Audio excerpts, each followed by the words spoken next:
Hey everyone, and welcome back to another episode of Professor Layton in the Unwound Future.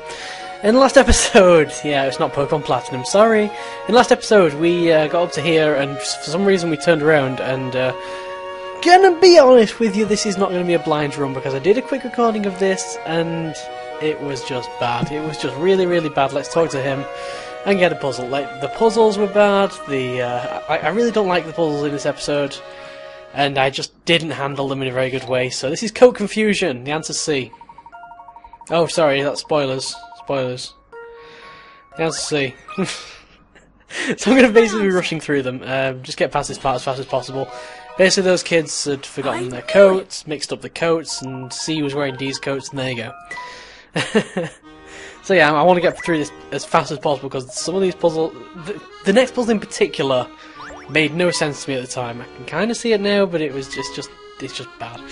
So, which way are we going? We're going left now. Towards Midland Road. Midland Road is just on the other side of that door. I'll run ahead and open it. Do you really have to tell us? Hey, the door's locked. Oh no. Is it some kind of puzzle door? Set up aside, I'll get it open. It's strange, it is locked. You don't believe yourself, okay. There's an unusual set of numbers embedded in the door. Yeah, is it by any chance a puzzle door? Yeah, figures. Missing tiles! To open the door, place 4 numbered tiles on the blank spaces so that all the conditions set forth by the equations are fulfilled. I really, really did not like this puzzle when I did it. It's horrible. Just accept that that's the answer and let's move on with our lives. I do believe I've got the answer. Yeah. Success! So yeah, how's everyone doing? We're just going to go through this possible solution, then we're going to go through the door. Wonderful work, Bluke. I think it's a little early for congratulations, Professor. The door still won't open. If the puzzle wasn't keeping the door shut, what is? A lock and key, maybe? Well, I suppose it's time for Plan B. It may seem like too simple a solution, but would you two help me shove this door? It seems we've run out of other options anyway. You can't just walk round, you know, we walked around before, why can't you just walk around again? It's not too hard, why do you have to break the door? Why do you have to become vandals and, like, destroy public property? You could just walk around. Whatever. Who's that sprawled out on the street? It's hard to believe, but this fellow must have fallen asleep against the door. Oh, what an idiot. This just shows that every puzzle has an answer, even if the answer is just brute force. Look at that, Layton's condoning violence. What do you know? Violence is always the answer. Hey, why'd you kick down my napping door? Not only did it hurt, but you woke me up. Terribly sorry, please understand we had no idea you were there. Didn't realise it was you. Oh, it's good to have some family connections. Or mafia connections, yeah. I wouldn't fret over it too much. Besides, we need to keep moving towards the clock shop. We're almost there. So let's continue on to the clock shop. Did you happen to notice that odd flower growing in the abandoned shop on Southern Midland Road? No, I can't say that I have. We've seen it like 5 times, Layton. Supposedly it attracts puzzles. We know this! It attracts puzzles. It's the lost puzzle place. What? They're going on about how fast they have to get to the clock shop, and now they're just like, oh no, let's go out of our way to look at a sunflower. Really? Whatever. Was it in here? No. So let's talk to this woman over here who has yet another puzzle that is also horrible as well. It's so horrible I'm just going to click the answer and then we'll never speak of it again. So basically, rubbing the back, the waiter sighed wearily and said, I always use the same box to carry as many glasses as I can at a time, but there's one kind of glass that I hate carrying. It is glass B, even though, you know, those are the easiest to carry, the easiest to stack. No, it's B, because, you know, this is so subjective. Like, the reason he doesn't like carrying it is because he can carry more at once, and that's like... I've got a good feeling about this really? Really?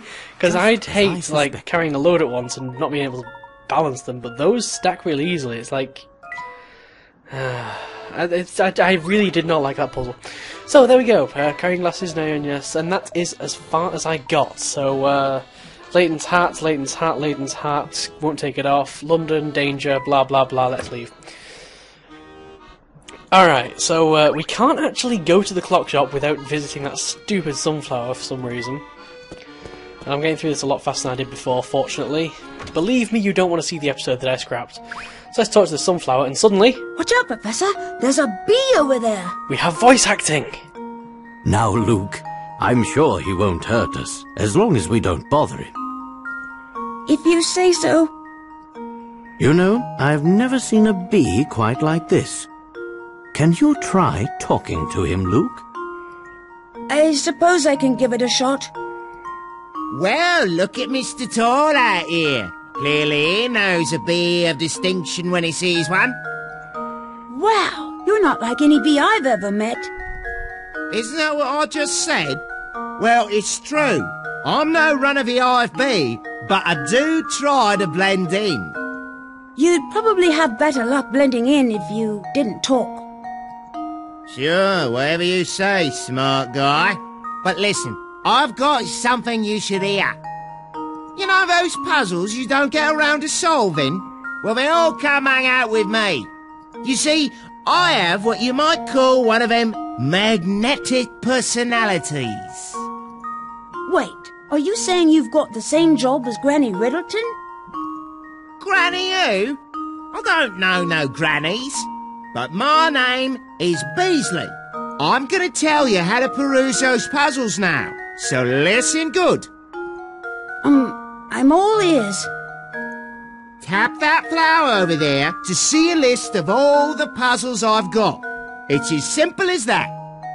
So anytime you get a craving to solve some of the puzzles you left behind, come here.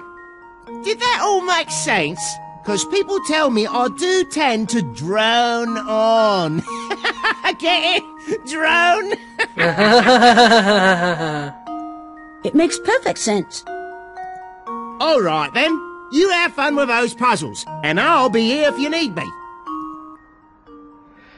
Yeah, worst voice acted bee ever. So let's tap on the sunflower. If you leave too many puzzles around unsolved, it can come back to So sting you. don't just stand there with your mouth hanging open. Tap that flower and get solving. Why does he have a voice for that one, but not the one before it? It's just... I don't know. The choice of lines to voice act in this game is really random. Anyway, I think this is as far as I got, so I am now doing this totally blind. Awesome. So let's head towards the... back towards the clock shop. Do you have anything? Oh, you have a puzzle. Awesome. Watch out, you guys. Can't you see you're standing in the middle of a construction site? It's good to see the construction appears to be moving along.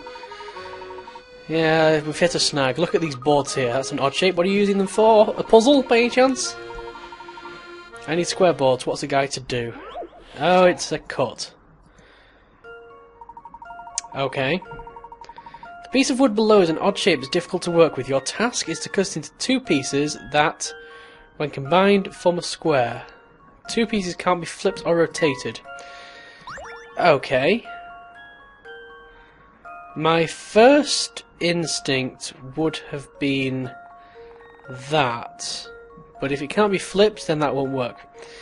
So my next instinct is uncontrollable panic.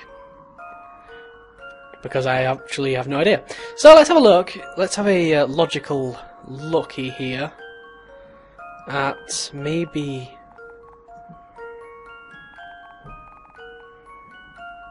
No, that's just silly. Maybe something like... I think I have to have... No. Because you can only rotate it, you can't flip it. So the problem here is... that's the answer.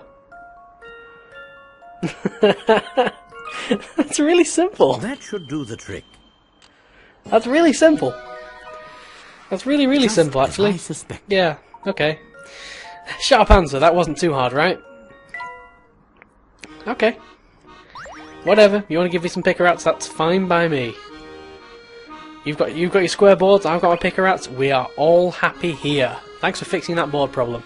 So let's go in the clock shop. Carry on with the story, I guess. There's the shop, the door was locked earlier, no one would answer it when we knocked. That's because you don't know the secret knock. Come on in.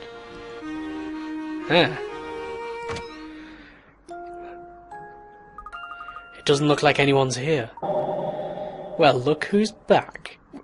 Answering from the shadows. I see you've learned the secret knock. It was I who did the knock. Cog's in the back room. Owner of the clock shop. Friends. I still think he's part of the Mafia. I really do. Let's hear what Cog has to say. Come on, Cog. Cog. There are hint coins here. So there's that one, and there is that one. Clock in the upper middle. There. Let's talk to these guys, I guess. Cog's tuning up the clock in the back. It's funny because his name's Cog and he owns a clock shop, get it? Because clocks contain cogs.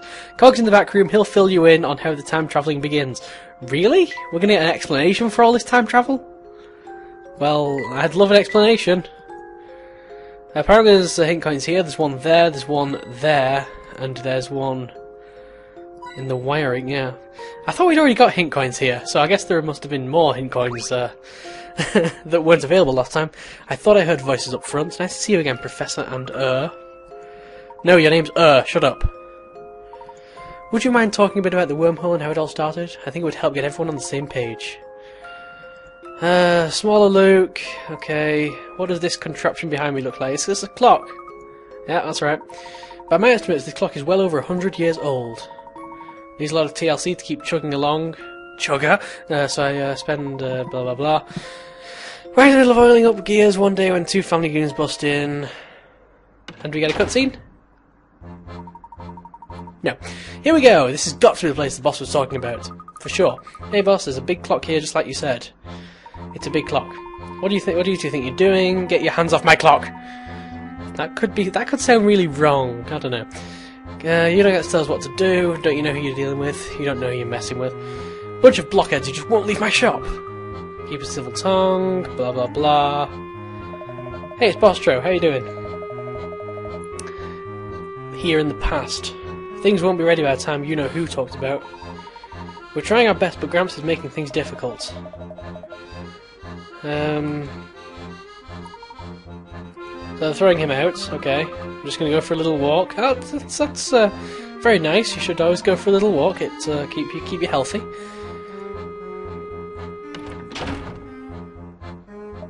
We're just about on schedule, but we have to wait to turn this thing on until it's the exact time the big guy mentioned.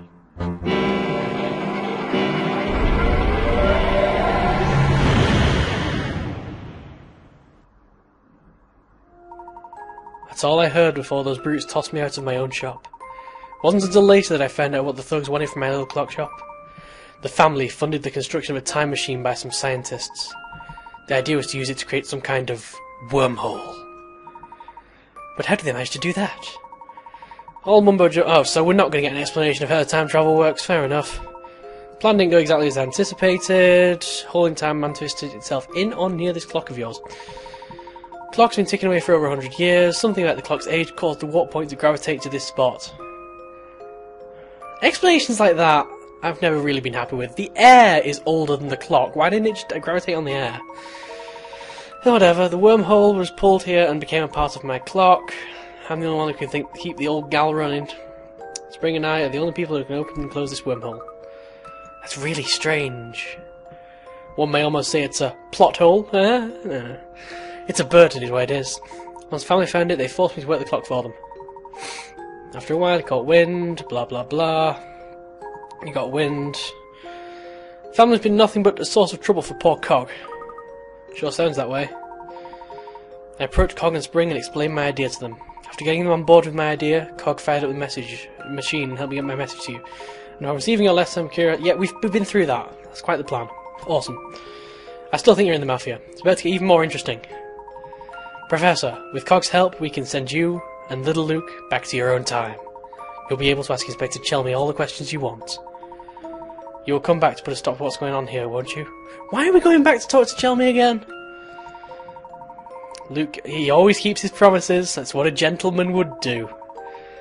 That was exactly the answer I was hoping for. I wouldn't dream of leaving things here in this state. You said it yourself, Luke. The only one who can stop Herschel Layton is Herschel Layton himself. I should never have doubted you. Huh. So that's that. Probably probably going to end it here. I feel like we have to go back in time, and that's probably be a cutscene or an event or something. So, this has been a really not much happening-y episode. Lots of story, you know, not much explanation though, but whatever. See you next time, folks.